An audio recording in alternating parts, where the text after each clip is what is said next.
اور پھر یاد رکھیں، میں ایک اور اینگل سے آپ کے سامنے یہ نقطہ عرض کرنے کی کوشش کرتا ہوں۔ واقعہ معراج النبی صلی اللہ علیہ وسلم میرے آقا کا معجزہ ہے۔ بولے میرے آقا کا معجزہ ہے۔ اور معجزہ کسے کہتے ہیں؟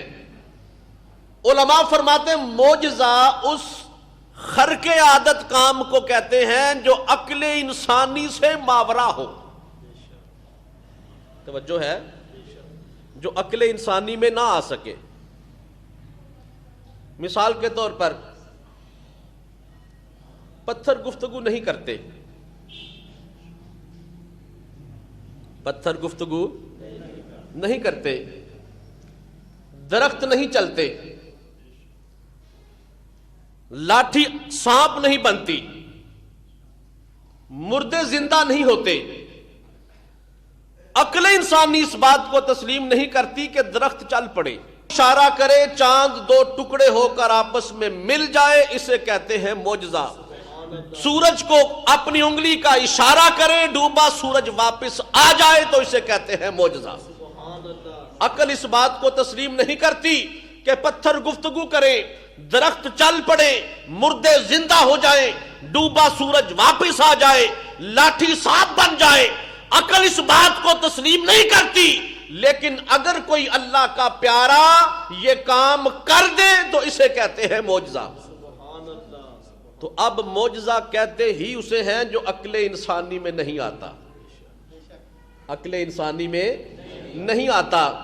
اگر کوئی آپ سے کہے جی سمجھ نہیں آتا سرکار معراج کی رات مختصر سے وقت میں کیسے چلے گئے، کیسے آ گئے، تو آپ بڑی محبت سے اس کو فرما سکتے ہیں بھائی معجزہ تو کہتے ہی اسے ہیں جو عقل میں نہ آئے، اور عقل میں آ جائے تو پھر معجزہ کیسا؟ ان چیزوں کی فطرت ہے، جو میں نے جن چند چیزوں کے نام لیے ان کی فطرت ہے۔ پتھروں کی فطرت ہے نہ بولنا، مردوں کی فطرت ہے زندہ نہ ہونا، سورج کا اپنا ایک نظام ہے، چاند کا اپنا ایک نظام ہے، اپنے وقت پر غروب ہوتے ہیں، اپنے وقت پر طلوع ہوتے ہیں۔ لیکن جب اللہ کا کوئی بندہ جس کو اللہ نے نبی بنا کر بھیجا ہے، جب وہ لوگوں کے سامنے یہ کہتا ہے کہ لوگوں میں اللہ کا رسول بن کے آیا ہوں، میں اللہ کا نبی بن کے آیا ہوں، تو پھر لوگ کیا کرتے ہیں؟ لوگ کہتے ہیں کہ اگر تو اللہ کا نبی اور رسول ہے، وہ اللہ کا پیارا، وہ اللہ کا حبیب، وہ اللہ کا پسندیدہ، اللہ کی بارگاہ میں عرض کرتا ہے باری تعالیٰ تو جانتا ہے تیری قدرت کا قانون ہے کہ پتھر گفتگو نہیں کرتے، تیری فطرت کا قانون ہے کہ درخت نہیں چلتے، تیرا قانون ہے کہ ڈوبا سورج واپس نہیں آتا، اور تیرا یہ قاعدہ ہے کہ مردے زندہ نہیں ہوتے۔ لیکن باری تعالیٰ تیرے بندے مجھ سے ایسا کرنے کا سوال کر رہے ہیں، باری تعالیٰ بے شک ان چیزوں کی فطرت نہیں ہے یہ کرنا، لیکن باری تعالیٰ اگر تو چاہے تو ایسا ہو سکتا ہے۔ اسی ابو جہل کا بیٹا اکرمہ میرے سرکار کی بارگاہ میں آیا، کہنے لگا اگر سچے نبی ہیں تو کوئی دلیل تو دیجئے نا۔ سرکار نے فرمایا مظاہر فطرت پر میرے آقا نے نظر ڈالی، پہاڑوں کو دیکھا، سرکار نے وادیوں کو دیکھا، درختوں کو دیکھا، پتھروں کو دیکھا، در و دیوار کو دیکھا، شجر و حجر کو دیکھا، فرمایا کون سی دلیل چاہتے ہو؟ اس نے کہا سرکار وہ جو سامنے ندی کے پار پتھر ہے، وہ جو بڑا سا پتھر ہے حضور آپ اسے بلائیں، وہ پانی پر تیرتا ہوا آ جائے تو میں کلمہ پڑھ لوں گا۔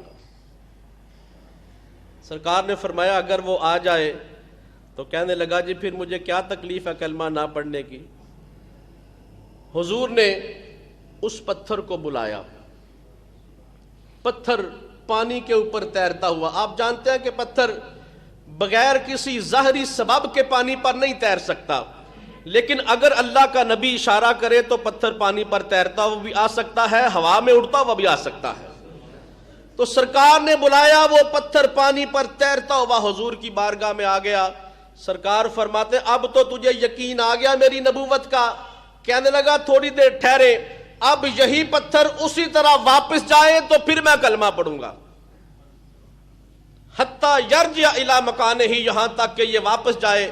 میرے آقا نے پھر اشارہ کیا، سرکار نے جب انگلی کا اشارہ کیا، اب دیکھیں سامنے پتھر ہے، حضور انگلی کا اشارہ کر رہے ہیں مگر پتھر اس انگلی کے اشارے کے مطابق حرکت کر رہا ہے، گویا وہ پتھر بھی جانتا ہے میرے سامنے تشریف فرما شخصیت یہ خالی ہاتھ نہیں آئی، نبوت کا تاج پہن کے آئی ہے۔ یہ اللہ کے حبیب بیٹھے ہیں، نبیوں کے سردار بیٹھے ہیں، خدا کے حبیب بیٹھے ہیں۔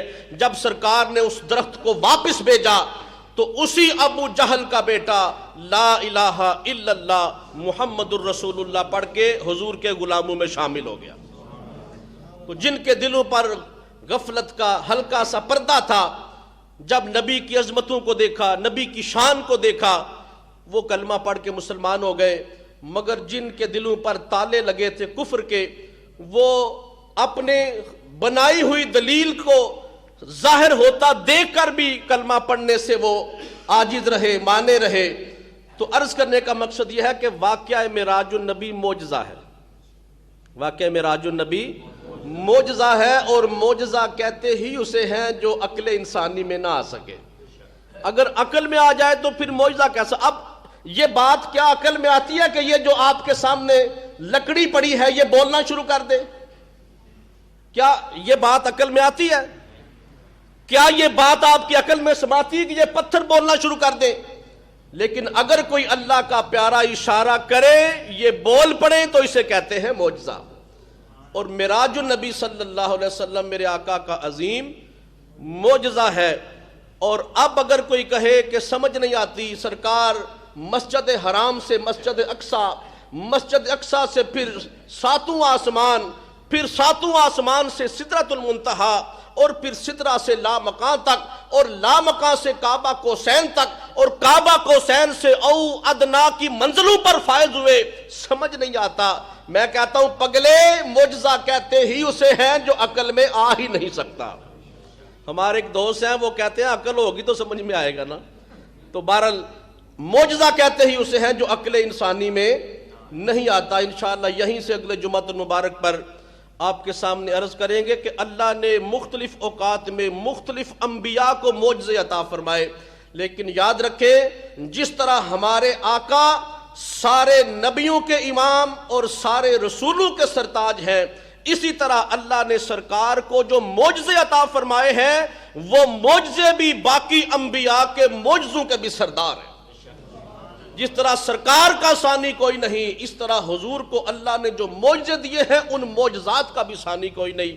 اللہ پاک ہم سب کو ان چیزوں کو سمجھ پر تاجدار کائنات صلی اللہ علیہ وسلم کی سیرت پاک کو اپنانے کی اور آپ کی سیرت کے تابندہ نقوش کو پر عمل کرنے کی ہمیں توفیق عطا فرمائے۔ وما علیہ الا البلاغ المبین۔